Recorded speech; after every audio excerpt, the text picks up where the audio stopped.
Chapitre 26. Un Chinois bien de chez nous. Tsong Fat refusa de les servir.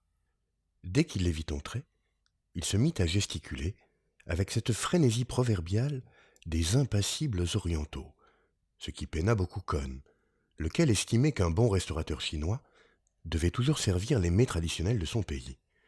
Voir le visage de Tsong Fat tordu par des spasmes nerveux, c'était un peu comme si, au lieu du canard laqué, il vous servait des cannelloni à la napolitaine. Alors quoi? On n'est plus amis? Foutez-moi le camp d'ici, monsieur Con. Vous avez fracturé mon tiroir-caisse et volé ma recette. Vous devriez être en prison. Je vous défends de remettre les pieds dans mon établissement distingué. Con ferma les yeux. Les grands courants culturels qui atteignaient Haïti étaient certes estimables, mais il se sentait toujours battu lorsqu'il entendait Tsong Fat parler avec le plus bel accent corse. Tout à fait curieux. Votre père a volé bien plus de 30 000 balles à un homme de génie, qui a fait la gloire de votre établissement. Restaurant Paul Gauguin, cuisine cantonaise. Ô bonne mère! Gémit Tsong Fat. Mon père a nourri gratuitement Monsieur Gauguin pendant des mois. C'est imprimé partout. Votre père était un Judas qui avait fait saisir les tableaux et les affaires de Gauguin pour se faire rembourser. Fout-lui la paix, Con. Il a des enfants, dit Maeva. Je sais, dit Con. J'ai dû me forcer. Tsong Fat lui tourna le dos et courut dans son bureau. Il va te tuer, Con, dit Maeva. Faut jamais insulter leur père avec les Chinois. Pour eux, c'est comme si tu insultais le général de Gaulle. Foutons le camp, Con. Tsong Fat revenait, la vie de Gauguin de Péruchot à la main. Si vous trouvez une remarque désobligeante sur mon père là-dedans, je vous nourrirai gratuitement pendant 1 mois. C'était probablement vrai, et c'était sans doute pour cette raison que Bizien faisait figurer la photo du restaurant de Tsong Fat sur ses prospectus, au-dessus d'une légende qui invitait les visiteurs à goûter la vraie cuisine chinoise, telle que Paul Gauguin la savourait dans son restaurant favori.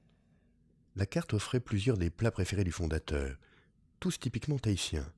Il y avait le barbecue Paul Gauguin, le canard à l'orange Paul Gauguin et une salade de fruits Paul Gauguin. Il y avait même une bouillabaisse chinoise, d'après une recette personnelle du peintre, confiée à son grand ami, le père du propriétaire actuel, M. Tsong Fat fils. La bouillabaisse était surmontée d'une reproduction de l'autoportrait de l'artiste, avec la fameuse auréole jaune autour de sa tête. Il ne l'avait pas volée. Je vous rappelle, monsieur Con, gueulait le Chinois, que nous sommes ici à Tahiti, et qu'un aventurier étranger qui n'a même pas une trace de terre française à ses semelles n'a pas à nous donner des leçons sur la façon d'honorer nos ancêtres et... Ce fut alors que Con entendit, venant de la salle, les voix et la musique de l'orchestre Jimmy Lin Piao et ses 4 zigomards, jouer et chanter Alouette, gentille Alouette, avec beaucoup de brio. Pour quelque raison mystérieuse, l'idée de 4 Chinois chantant Alouette, gentille Alouette, pour des touristes scandinaves et américains, dans le restaurant Paul Gauguin, cuisine cantonaise, à Tahiti, le mit complètement hors de lui. Vous êtes en train de conchier la culture française, tonna-t-il. Vous voulez tout jaunir. Il ne restera plus un chef-d'œuvre blanc dans nos musées. Demain, la Joconde aura les yeux bridés. Les bourgeois de Vermeer, habillés en talapoint, mangeront du riz avec des baguettes. De Gaulle sera emmandariné. Le visage de Tsong Fat ressemblait à un linge pâle plissé par 1000 spasmes nerveux. Je vous défends de m'insulter. Je suis un gaulliste de la première heure. Ça ne m'étonne pas de vous. Je suis chevalier du test-vin. Ne touchez pas au vin de France, espèce de risotto, hurlait Con. Je suis marié à une Française, c'est ça. Il vous faut encore nos femmes et nos filles? Monsieur Gauguin, je vous défends de venir faire du scandale ici, hurlait Tsong Fat. Je vais vous traîner en justice. Con retint son souffle. C'était très beau.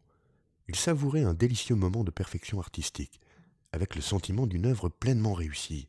S'entendre traiter ainsi de Gauguin par ce Chinois déchaîné était un hommage qui lui procurait une émotion intense, la conscience d'être enfin parvenu à la maturité et la pleine possession de son talent. Il croyait presque entendre le rire énorme de son ancêtre spirituel, vaincu à Tahiti, un demi-siècle auparavant, s'élever plus haut que le cœur chinois chantant Alouette, gentille Alouette, pour les touristes venus goûter la vraie cuisine cantonaise du paradis terrestre polynésien. Con avait la larme à l'œil. La victoire était complète. Il n'y avait plus rien à faire en ce lieu. Il prit Maeva par le bras. « Viens, lui dit-il, d'une voix que la perfection du moment faisait trembler légèrement. Il ne faut pas en vouloir à ce Judas chinois. Il fait son métier, c'est tout. Mais je vous préviens, Chongfat, que je vais distribuer des prospectus devant votre établissement, informant les touristes que je n'ai jamais mangé ici et que votre père a fait saisir mon lit pour une malheureuse dette de 50 francs. J'ai des documents qui le prouvent et je vais les communiquer à Bengt Danielson, qui prépare un livre sur moi. Adieu. Il se retira, le cigare aux lèvres, la tête haute. C'était un de ces instants merveilleux où il ne savait vraiment plus qui il était. Installé à califourchon derrière lui sur sa moto, Maeva rouspétait, pendant que Con roulait triomphalement sur le front de mer. Il voyait dans chaque pavillon hissé au sommet d'un mât un hommage personnel auquel il répondait d'un geste aimable de la main. « Pourquoi que tu te fais toujours des ennemis, Con? Ça sert à quoi? Un de ces matins, tu vas te réveiller mort? M'en fous. Il faut ce qu'il faut. » Tu dis ça? Mais si le bon Dieu t'envoie au paradis, qu'est-ce que tu vas devenir? Tu pourras même plus faire l'amour. Laisse-moi tranquille, avec ta religion.